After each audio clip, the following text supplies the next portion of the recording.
Here we are in what amounts to the second round of my game of Gearworld. And the first thing we do is the build phase. This is not dynamic, so it's going to happen. We start with white, they get to do their builds. Well, I would love if I had the combination there, but I don't. But I should have one somewhere. I got 3 cogs, which I can exchange for a little riverboat. Now, when I build this, it has to be next to this area, but where it goes from there, it can either cross this part or this part. And this doesn't look like it needs the support as much, so I'll put it here.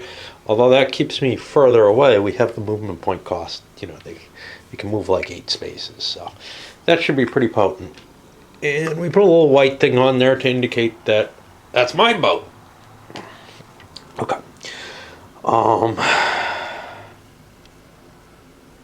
Shit, there was something I wanted to go into and I don't remember what it was.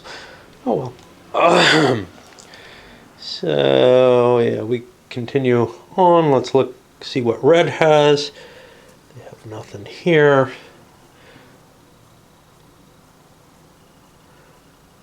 Red has a couple of these. I'm going to turn that in for a weapon. A couple of these. Oh, I know what I was going to say.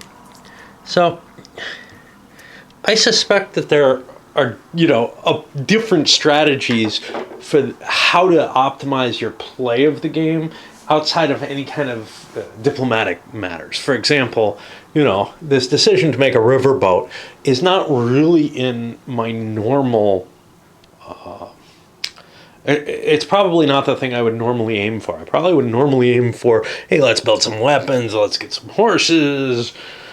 Well, there might be some strategies that it's harder for me to reach for. For example, building me some ska works ahead of time, early in the game.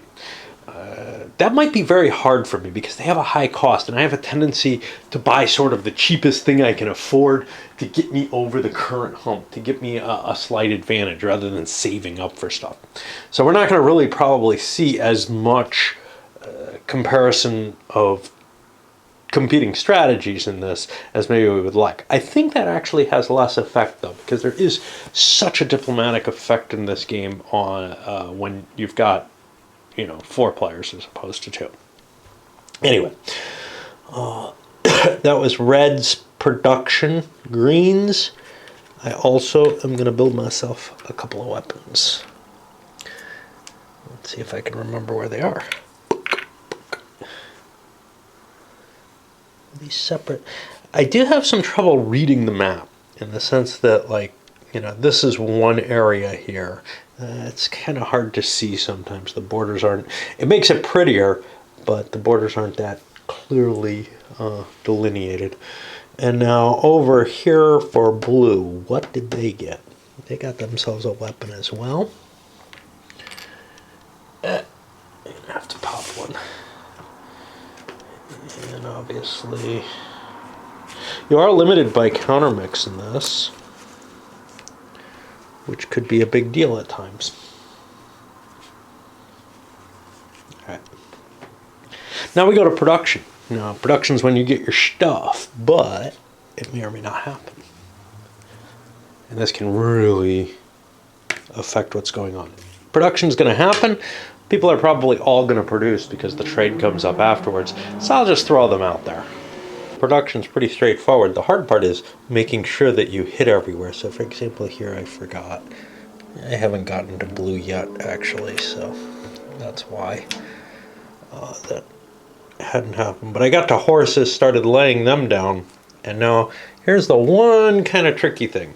I've got a horse here already. I get another horse. I'll move that down here. It's got to be adjacent to a line of horses. So until a bridge is built here, I won't be able to start sending horses over to the continent. Of course, I can trade them, because trading, somehow the magical Sky Work people, the Sky City people, end up transporting your stuff for you. That's why you have this teleportability.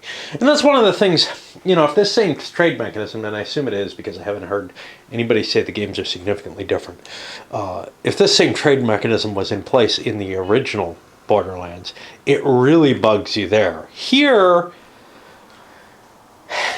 presumably, the Sky City people are willing to aid you in performing trade. And maybe they take some tax out of it or whatever for transporting stuff, but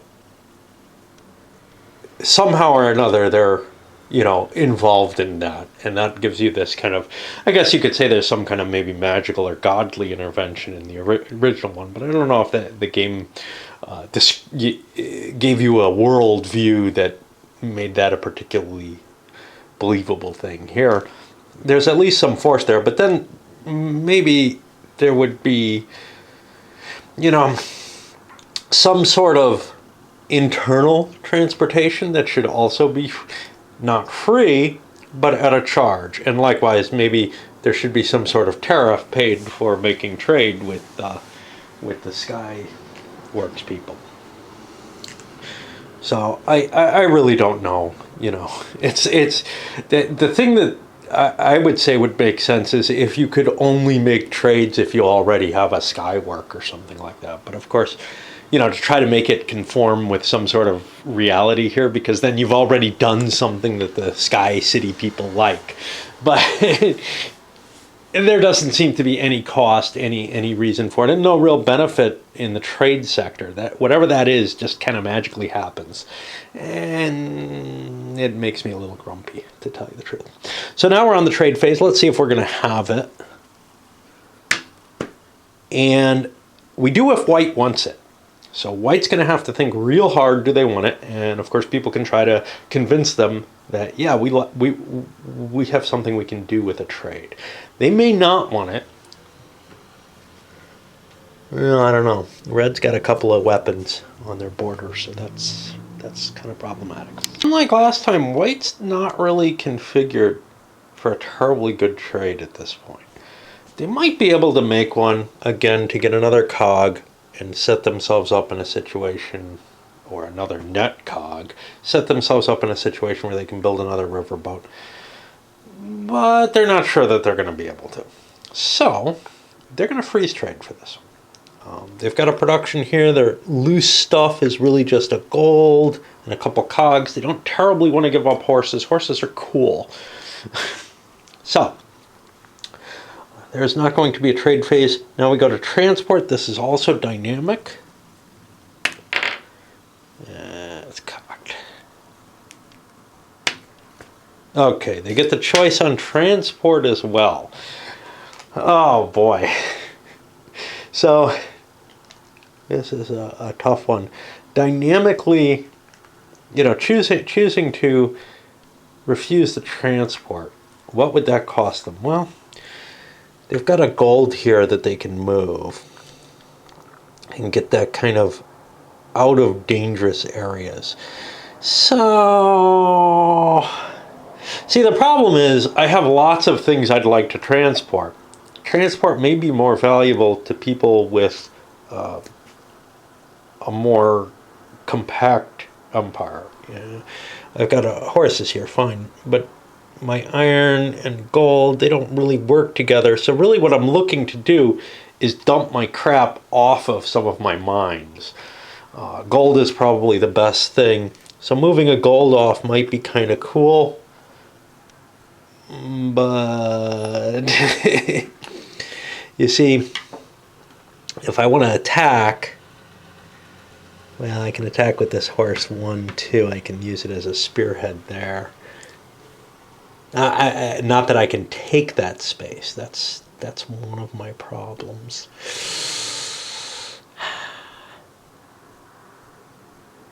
I think I'm going to allow transport just so that I can produce more gold, because gold is such valuable stuff in general. So green's got an interesting transport situation. They've got a lot of interesting situations here. The question is, how safe is this? Because I have my horse here. So I could pick up a bunch of stuff, maybe those weapons too, and move them 2 spaces. 1, pick up some more cogs, clear out another thing, and 2, get them to here so that I'd have 2 of my cogs here, where another one's going to be produced next door. Not in the best of places, but if I move this one over, then I can build a boat here. Or if I move those over, I can build a boat here, which might be more valuable. All depends on how much I trust white. But the danger is, of course, if I'm doing this, whether or not I take the weapons out, but also I'm taking a strength point out of the area. So how much risk am I at here? It's very little. He's got 3, 4, 5 that he can attack into here. I've pretty much got that. Now, of course, if he does a transport action, he could get more strength within range. But I think I'm safe, so I'm going to load up my horse, or whatever, and move here 1. I'm allowed to pick up another cog. There's no limit to what you can carry as far as I recall.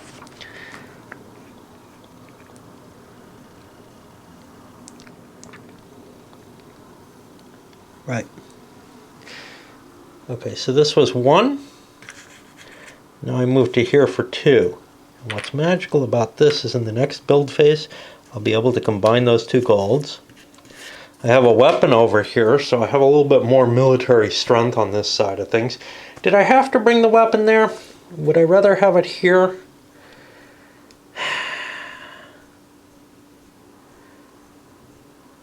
Wow, I actually have enough cogs if I could get those over. I really would have liked trade. I've got a rich little territory. Yeah, let's drop the weapon here. I think, oh, that's the same place. Let's drop it here. I think I'd like to keep more strength facing blue here at this point. Anyway, not sure what blue's transport's going to be yet. Blue just moved an iron back here, so I can build another weapon back there next time, because I already have one committed over here. Fair enough. Now we're on white's attack. And what I'm thinking with white is, I could use another transport, there's no question there. But I would really like to take this space, and I think I can do it. Here's how I'm going to do it. I commit here. This is 1, 2, 3. If I send the boat over, 4, 5, 6. Because if I take this first, I think I can take this. So I'm at 1, 2, 3.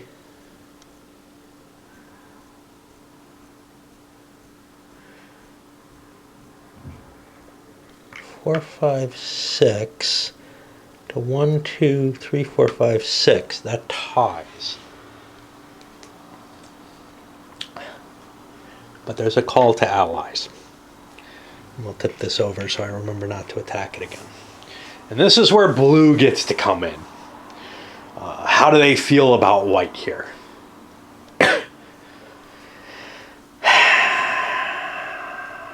And this is really, you know, there's no clear, I want red or white to get the advantage over here. I feel like white is in a stronger position with their boat. So I'm tempted not to go for helping them here. On the other hand, and white's been working with green by moving against red. Yeah, I am going to commit my blue 1, 2, 3 extra strength points to defend against this. So white's failed. Whatever they committed, and I don't know, let me see what the commitment is made before I actually have to commit what forces I'm sending in. So anyway, nothing's going to move no matter what. A failed attack doesn't cause any movement. But now I get to try a different attack. This one didn't work. The attack against here doesn't look very likely. I've got 1, 2 against 1, 2, 3, 4, 5. I I could get some more strength in, but I can't get this boat in because it's not all. This isn't a river space. This space, if blue's going to protect, I'm not going to be able to get to either.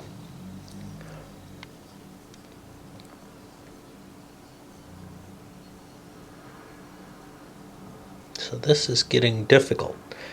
I could maybe attack blue. 1, 2. Red would probably support them. It doesn't look very likely. So I'm having a real hard time finding a potential for a successful attack anywhere.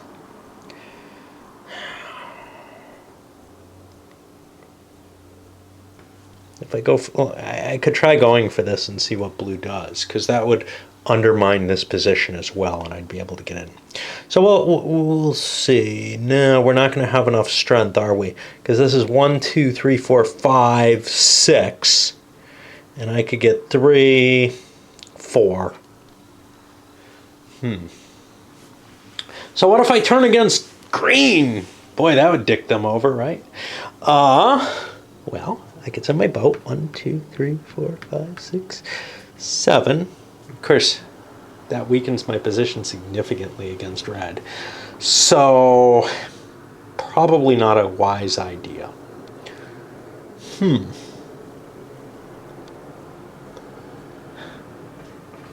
Yeah, I feel like I've been stymied. And that's one of the things in the game is, in the two-player game, you can almost always predict exactly how your attack's going to go. But because of the diplomacy in this, you can't. And another thing is, because of trade, something like this could be destabilized very, very quickly. So green could, for example, set up a trade that gives them a weapon over here, and then they just get this pretty fast with, 2 attacks. So I don't really see an attack that white thinks they can get away with. So then comes the, do I want to send a horse somewhere? And I think the answer is yes. I can do another transport move. I'll take this guy. Yeah, because I can probably defend that. And move it 1.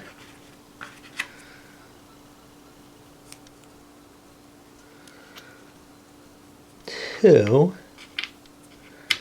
get myself kind of a stronger position over here.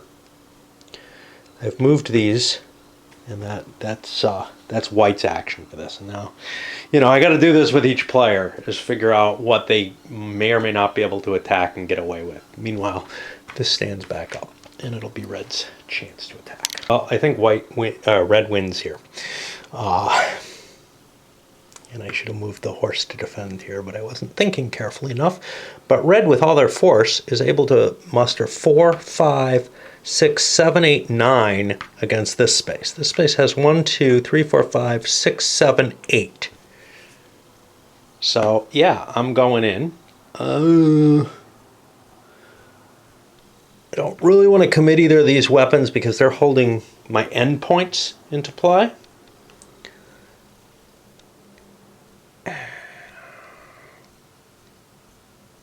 This one's more appealing than the other.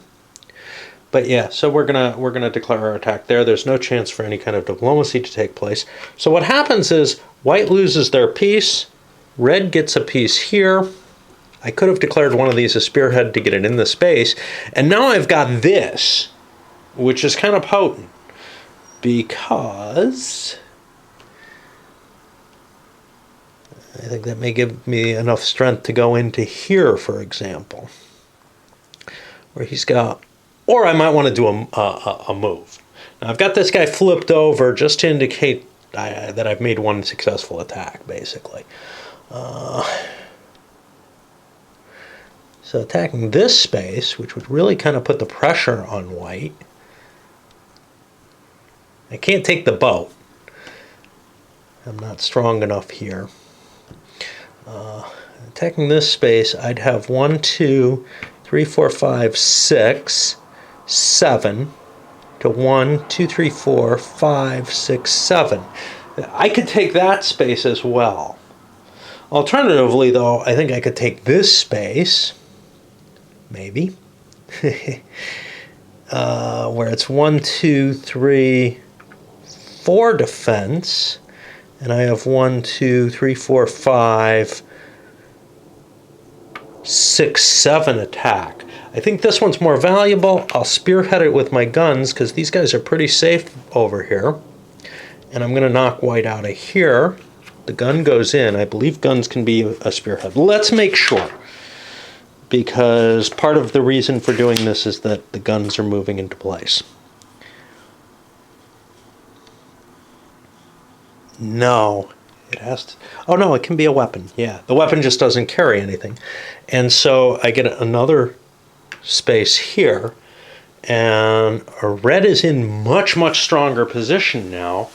And at this point, blue might be saying, maybe I erred.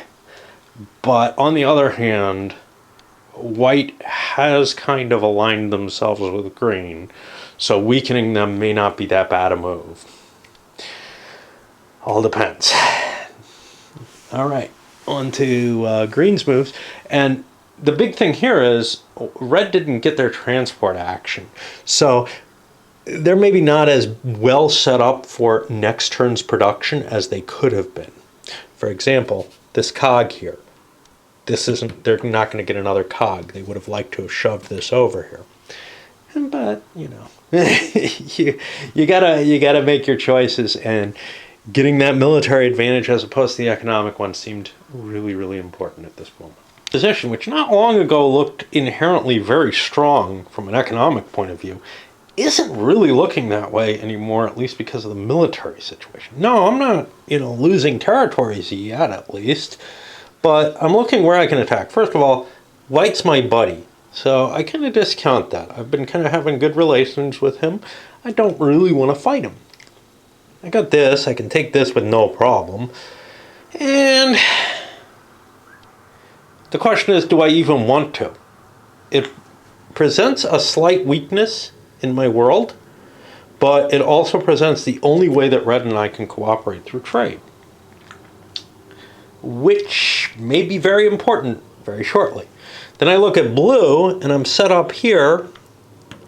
I can't attack. My guns, I've got them set too far back. They serve a defensive purpose one space away, but they don't serve any offensive purpose, which means there's no way into here, and most of the rest of this is also too well defended. So I don't think I have an attack I want to do with green, and that's bad, because if you're missing out on an expansion of your strength in terms of areas that can provide you with additional defensive capabilities, if nothing else. Okay, so given that, what's next? Where would my transport be?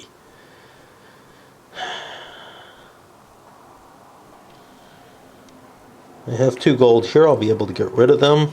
I have a couple of cogs here, which are not going to cause me any problem. I think the best thing I can do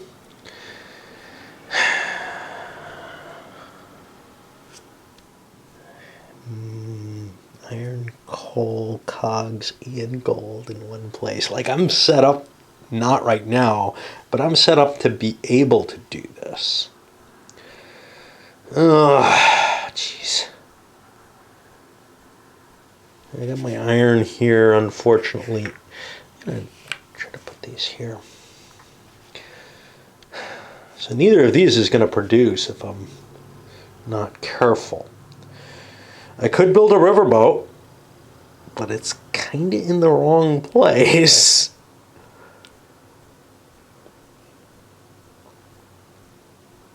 If I had a chain of horses, I could do neat things. The riverboat may be my best option. And that starts positioning me against white, though.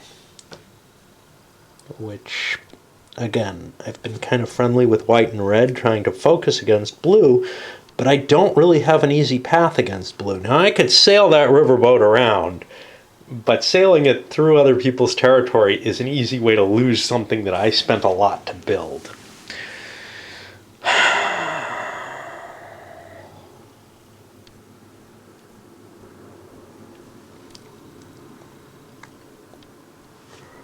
horse here means that I can't transport these goods easily.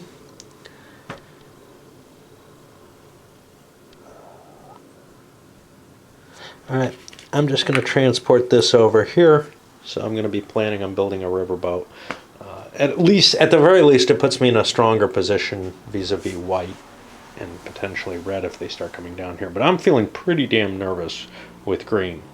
And that puts me to blue, whose combat abilities will be the last that I look at for the turn. Always thinking too offensively, I think, and assuming that I have a good defensive hold. I'm looking at green here, and what I'm seeing is defending this space 1, 2, 3, 4, 5, 6, 7. 3, 4, 5, 6, 7. All you have to do is match, and I'm in there. And, you know, clearly I could also bring this into play. I'm not sure I terribly want to.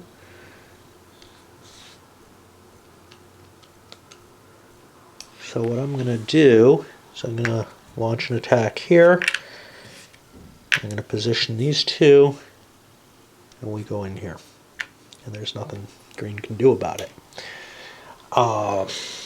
If I was not playing solo, I might be paying a little more attention to the defensive side of things. But I seem to be making some screw-ups. That's okay. And you notice, whenever you take a territory, you get all the crap in it, you know. What was here, it's all fallen, including defensive things. Here, it's just a rock. So now blue could transport. They could get their rock out of here. Oh, these are in. Or I can keep pushing against green. Now, the push against this green doesn't look possible at all. 3, 4, 5, 6, 7, 8, 9. I'm just not going to have that kind of strength. So I probably want to do a transport. This stuff's going to produce.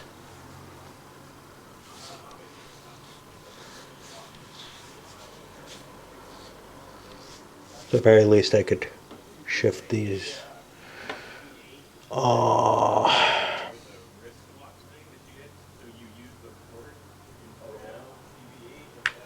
This might be my best move.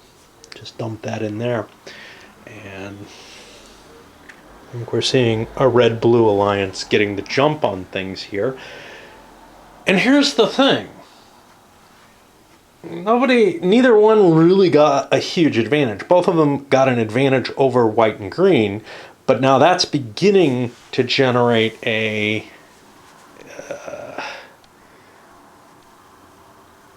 sort of a burden of, you know, two alliances facing each other, with one of those alliances getting strengthened fairly heavily. So far, what I see, I really like. What I'm seeing here is something kind of like the dynamics that happen in a game of diplomacy, in terms of trying to figure out your attacks and everything, except there's no plotted movement. I get to do it kind of like in Civilization, where you're able to make attacks. You know, you're either just able to make it or not, right? Well, here you're just able to make it or not. But what you gain seems to be of more importance than things you gain in Civilization, in terms of getting, you know, the production territories and stuff. Cities are important in Civ, but you don't get to capture cities usually. You destroy them. So there's something really neat going on here in my view right now. Anyway, that's the end of the second turn, which means we pass this on, and we can see that going first didn't terribly help white, or green for that matter. They both got beaten by the guy who went second, but it's through their own mistakes really more than anything else. All right, come back in a bit. One thing though, mood is definitely coming into this, because there's an amount of annoying counting going on here to figure out, hey, am I going to lose this or not? Which reminds me a lot of Dominant Species, actually, which I really despised the couple of times I played it because of the counting involved, because it was so frustrating.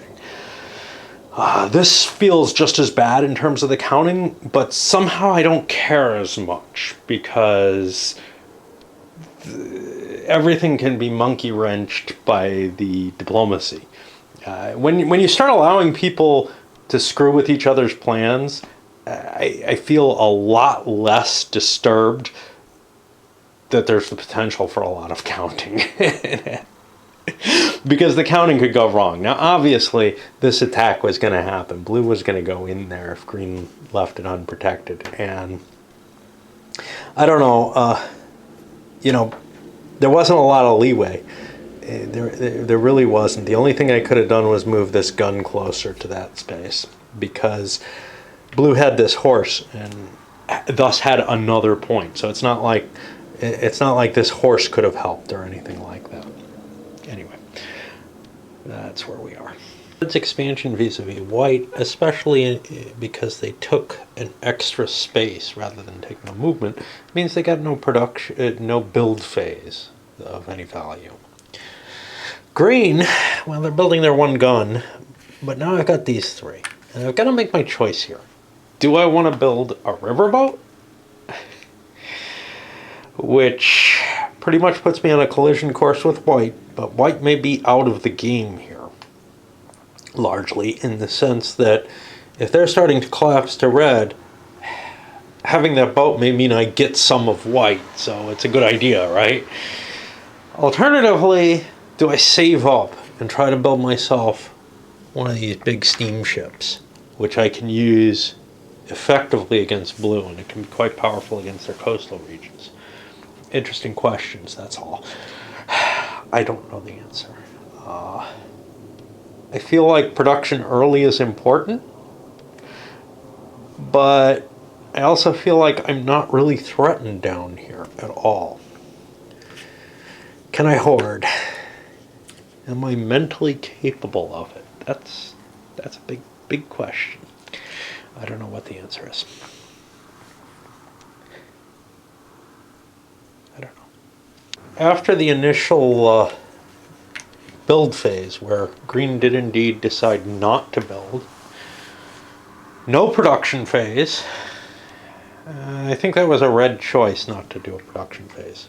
There's an option, remember, that you can make that a vote among the players, whether or not you have a given phase. I'm not sure how I like that. I kind of like that one person has this magical power every now and then. Trade phase existed, but nobody made one. The only one that was really being considered was, hey, I could give you 2 cogs, and maybe could I get something for it? If green had 2 cogs that weren't here, red and green would have made this trade, because then green gets a ship here, which red is happy with, because they'll focus that against blue instead of against red, they assume. And red would then be able to build a riverboat here. Other things that I was trying to look for, because red has a lot of resources kicking around, they didn't build anything really. They got a weapon somewhere, I think. Maybe this one? I'm not sure. I don't know. There were definitely some builds, but red has enough resources that they're kind of considering, well, we might be able to make a sky work, we might be able to build a bridge. Just nothing was working out. White, as an example, has no resources, basically. The only thing they had to trade is if they want to offer their horse up. Now, that's pretty painful. Although they do have the capacity to build horses, they might not be able to keep it long. Also, another thought was the riverboat isn't necessarily that big a bonus, because they can't take out White's riverboat with it. But they could use that riverboat to strengthen their position invading across and continuing to crush White. So they would have liked it, but it wasn't really there. Then the transport phase was just a pure failure. And now we're on the battle phase. And we'll see what red figures out for themselves. You can't build something, you can just take it. One. Let's see what the attack on here is. 1, 2, 3, 4. 1, 2, 3, 4, 5, 6, 7. I can attack into the northern wastes. Sounds good. I'm allowed 2 spearhead units, so I'm going to move my horse in there as well. I couldn't get this gun there, it's too far away. And I'm going to attack this. And that takes white out of there. Puts me a red in here. Gets me this crap all in here. Now, I got enough to take this, or maybe I can take this, but nah, he's got guns there that are going to prevent it. So I'm going to take the boat. And that's pretty easy. It's only got a strength of 3, whereas I have 4 or 5. So red has just strengthened themselves even more. Neat, eh? Now white feels like they're just hosed. That may not be the case. We'll see if we can launch an attack from here somehow. But right now, attack against here, this is 3, 4, 5, 6, 7. I have 4, 5, 6. However, this is way big because I've got the gun, the horse, the boats, all kind of stuff there. What happens though if I launch an attack? Can I get an attack on anything? Can I get a grip on anything that I can launch a deeper attack with? Because I've got these 2. I could send them not really very far. I could use them against this. And this has a huge strength again. Wow. Yeah, so I don't think white's got a successful attack. The only thing I could do is I could turn up against green. Given that green didn't do this, I'm tired of not being able to expand. So we'll see. Yeah, we're going to go for it. So we're going to attack into here. No, he's got guns there. Yeah, I can't attack anything. So now it just becomes transport. And here's where my problem is this is all I've got, really. So my transport's just going to be to move these cogs over to cog slope, which is where, of course, we pull the cogs out of the teeth and dump them to store them. That's really all white can do. Except it's not white's turn, it's green's turn. But I've gotten in the habit here of putting materials that match a given production place, partially overlapping that production place, so that I can easily see that I can't produce there when it comes to that phase. We're at one of the interesting conundrums of the game. What green may want to do is launch an attack into here. And I can do that because I could spearhead this horse and this gun in there. Then I have 4 going in there, 5, 6, 7, 8, 9, 10. Up against 4, 5, 6, 7, 8. I could not take something. No, I've got to bring everything. The problem is, if I do that, these 2 will be in here with the gun and the horse that are there, and they will disappear. But at least I take something away from blue that's fairly potent. And I think that's what I want to do. I don't have the opportunity to do a move before I attack. Not having that transport phase in there hurts. Other alternatives are, to turn against white, which maybe they're a losing cause.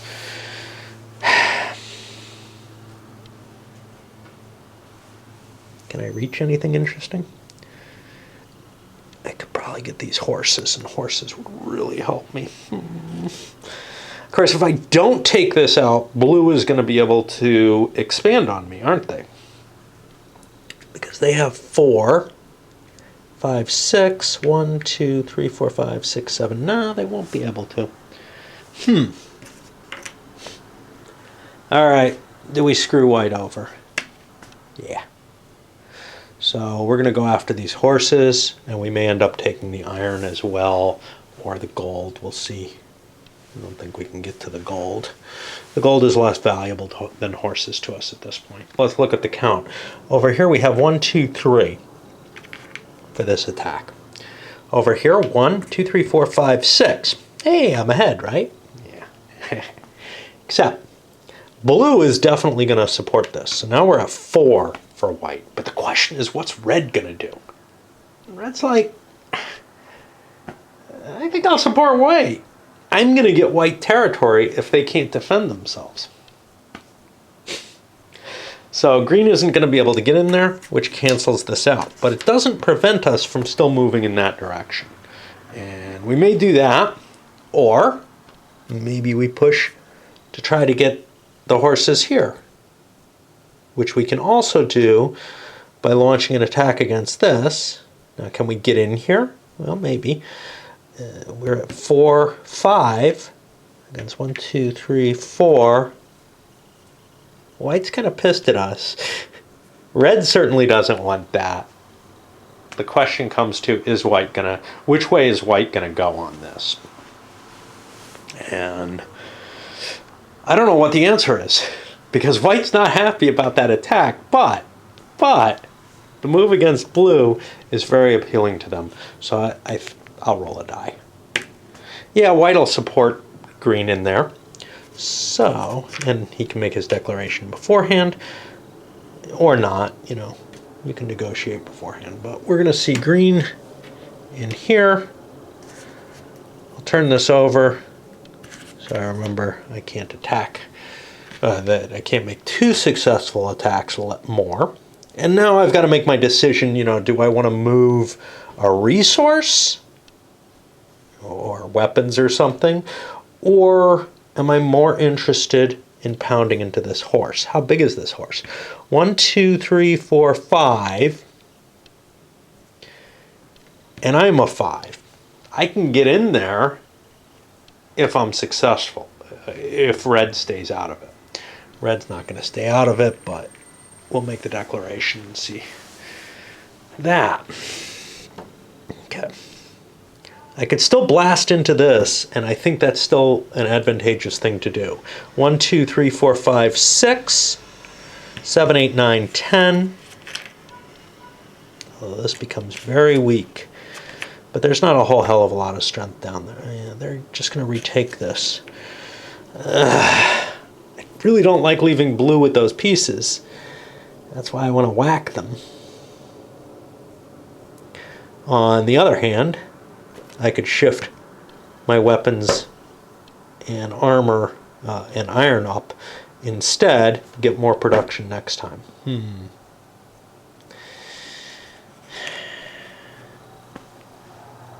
See, we have more strength to ply into any kind of advance if we stay, even if it's not ours, into any kind of, into the diplomatic occurrences for the center of the board, if we stay there with that force.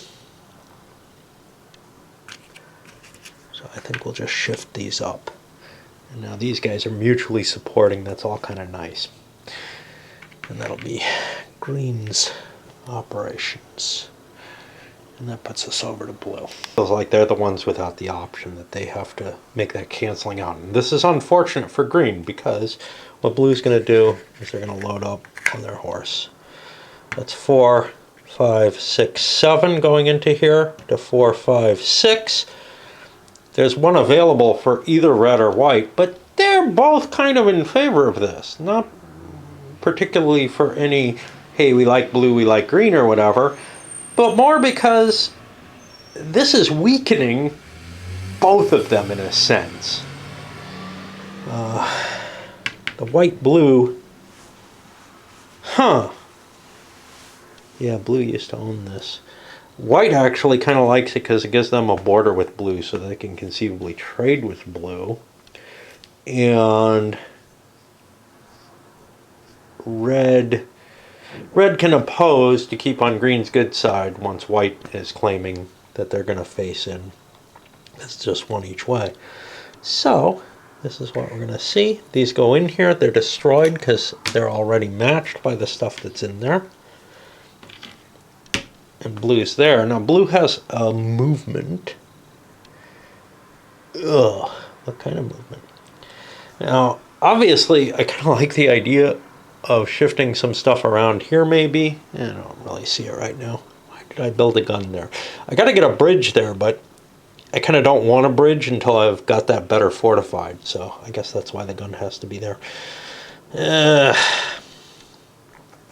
the only reasonable thing to do is to move this. Remember, I can build more horses out of this horse because horses aren't like the other resources. They spawn into other areas.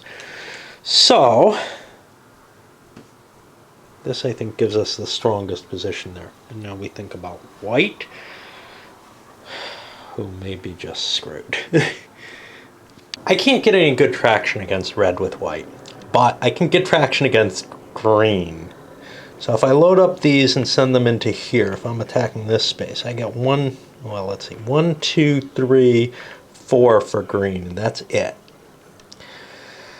So I think that's my best move, because here I have 1, 2, 3, 4, 5, 6, 7. So in we go.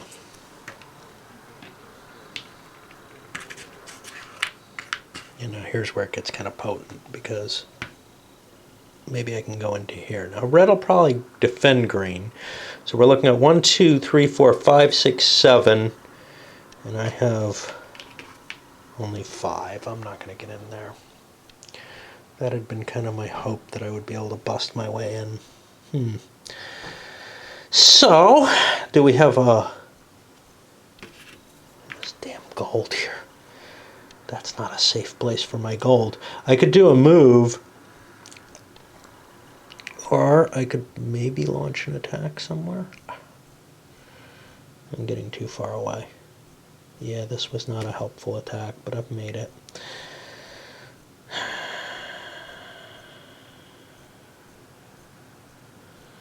I was thinking I would get this, and thus get the cogs and be able to use them against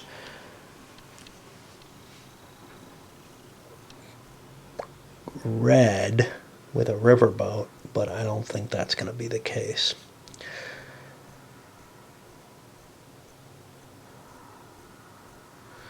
So now I'm left now. I go before red and everything, but I'm left with this exposed here, which I do not like. But if I produce a blue gold next time, I can shift this into place. So, what about an attack on here? Just blast into red hard, or green hard. I mean, they only have 2. We could get in there easily. I don't think we have any transfers we really want to make. This might be interesting, but we need to build so many cogs for that to matter. That...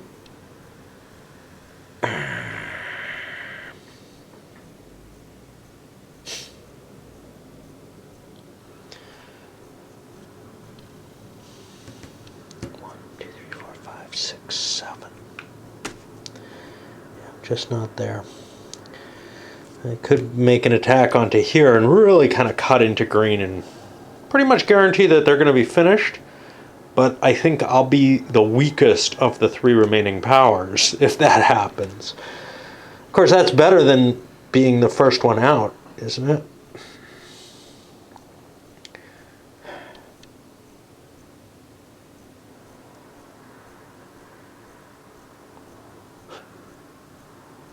Can we get in there? 4, 5. Yeah, blue. If blue is willing to support us, this might be our best move. Rather than trying to get some J over here to try to take this. The danger, of course, is there's a damn riverboat there. And we have no way to take that sucker out. Alright, we're going in here. Blue will support us. We don't want to move our weapons in there. And that's the end of, what, turn 3 or something like that. Okay, another turn where not a lot happened. Production and trade were both nixed. I think production, one of them was automatic, one of them was by choice. Production was automatic. Trade, because green didn't have many resources, they didn't see any value to trade. They turned their cogs into this boat. That's caused a little reshift though, because the transport pays, so white moved some units here. Red, just some production stuff, they moved cogs up here. I think more riverboats is going to be important to me. as opposed to trying to reposition stuff here. So in particular here, I could have moved a cog, try to work my way up to that 5. But the truth is that that's going to take a long time to take. Another option would be to move the coal. We're not seeing a lot of trade going on, though, mainly because there's not been any production, so most of the people don't have a lot of excess stuff to play around with. And I guess we're going into battle, and we'll see what green can do. They've shifted some of their weight. Well, they were set up to attack this way, but blue moved some defensive forces into place. And that's one of the things about going late in the turn, is that you can see what the other guy does with his transport and say, yeah, I can't let him have this. And this turn has ended itself with green in a lot of trouble. Green's own turn, they moved against white. Didn't do it terribly much getting into here. But then blue was able to push down. You can see they're in a pretty strong position. They canceled out one of their guns. Got more destroyed guns there by overlapping. And then white turned against green. They're basically carving them up, but that left spaces open for red to expand into. And you can see that red grabbed a couple of white's kind of valuable central production territories. And that cleans that out and puts us to a blue first turn now. We're not seeing a lot of fighting, in part because there's no production. And we'd probably see fighting with production as well, but just because the way the game's designed, you always get a free attack. But because there's not a lot of excess goods kicking around, I guess the biggest thing is people don't have that great desire to transport stuff around because they're not getting cut off, even if they have, something like this where I know I'm not going to get a production that maybe I could use. It doesn't feel that big a deal to try to set up for better production at this point. If production never happened, it hasn't been happening, you get this psychological desire to just run what you've got. Now, one disadvantage for red is we get our boat back here, not exactly where we want it, but these were too good to not grab. Of course, there were other options, going for this, for example, or something. So, who knows? Long without production meant, without production meant there were no builds really available for anyone. But now we got the big production. And everybody came through, and it's kind of a weird situation because white has just about no production at all. They have this and a cog up there, and that's it. They've really been pieced. Green has some, but it's scattered about, like a cog here, an iron here, a gold here. We want to take these, even though they're liable to be easily taken away from us, because it's really our only way to make some sort of deal that can keep us in the game. As we see things right now, we're not sure. Everything's kind of in flux. It looks like the game's going to a red-blue fight, which means green and white may be able to get some sort of respite. How much? Hard to tell. For example, blue is almost certainly going to want this. We also have something interesting in terms of the two guys on the islands, red and blue, have something on those islands that's very attractive. Both of those islands produce horses, which is kind of a stupid place to be making horses, but the blue one is completely filled at this point, which means there's a source for one of the more valuable commodities. Certainly early in the game, we may have moved to too late a point where horses are really, really valuable right at the beginning. At this point, I'm not sure they're quite as valuable, but they're still kind of important because they're a way to get a little more oomph with your weapons, for example. So things could really, really, the whole balance of power could really shift here again, even though things really shifted with the white-green attacks. But at this point, white and green, well, I don't know. I don't know if they can repair their situation because white kind of needs to grab this, and it's easy to take. And likewise, if they can get this, it's not that hard for them to take. So that may be a hard deal to be made unless somehow green's able to make a trade. Otherwise, I think green's pretty much knocked out of the game, and white isn't far behind them. So there's some serious risk here that this will fall into a two-player game. And then we'll get to see, if that's the case, we'll get to see the two-player dynamics, which are completely different. You're playing, it's almost like a game of chess. You know, you can see everything that can happen, and you can calculate everything before you do it. Now, you can still make mistakes, but you can make mistakes in chess, too. It's just an overburdened, overcomplicated game of chess, too, as far as I'm concerned. But it's an interesting exercise. It's just, I was hoping that we wouldn't see player elimination take such wouldn't take effect so quickly, or maybe at all. The reason being, hey, there's this other goal, there's this way to try to win, but nobody's aiming for it. Everybody's aiming for get their production up, which I think may be an inevitable consequence of someone like me playing, is that they will try to improve their position before they start heading towards victory at all. Works out kind of interesting. We still see the same old alliances here. The white, blue, green, red alliance. White got a horse, which will allow them to gain this territory and stay in the game as far as they're concerned for a significant amount of time. And who knows what that'll allow. You know, maybe they'll be able to get some weird edge case where they actually will be able to do okay, or maybe come in second or something like that if the two-player game ends up in one of the two being conquered. The exchange for that, they gave up their cog over here. Now the cog is not terribly useful, but blue does have a gold. They have difficulty getting cogs down here, so they got one here. So, you know, but they were happy to move a cog out of one of the, or to move a horse and get something for it. And white certainly liked the idea of gaining that territory. Green and red made a deal as well. Now green couldn't figure out a good deal that would allow them to hold this, nor do they see this as terribly useful unless they could win it over. So instead what they did was they exchanged a gold and an iron for a couple of cogs. That'll give them a riverboat here if they last long enough.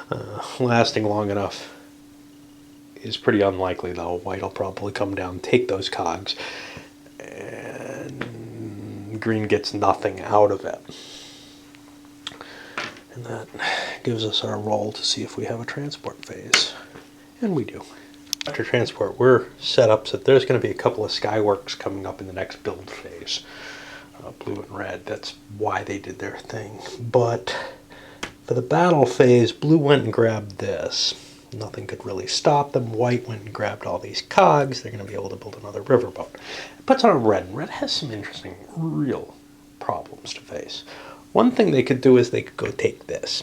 Unfortunately, when the numbers came up, I'm probably going to have to use at least one of these two horses and burn it away if I take that. The advantage of taking this is, hey, I get some horse production. I start chipping away at blue, who is the real problem, the person I'm most worried about facing. But do I have more to gain by attacking white? And that's really where I have to look here, is am I better off hitting blue, who, if I go after white, is going to be my eventual competitor. It'll be one of the two of us. Or do I give white a chance to kind of recover and entrench a little bit? I did 2 attacks, one of which kind of securing that island a little better, as well as the cogs. If I wipe white out, it's going to be kind of this balanced 50-50 thing. If I go after blue, I may be in better shape. This area is so rich, though. That's the problem. And then this area is kind of rich, too. So, like, part of my riches would be threatened from 2 players. So the question really comes down to, do I want the 2-player or 3-player dynamic? And if I want the two-player dynamic, am I going to come out as the top dog out of the two of us? And I don't think I am. So I think I want to turn more against blue and hope I can convince white to join me in taking on what looks like the leader. Red made that advance, grabbing this, which is definitely valuable. It's a horse mine.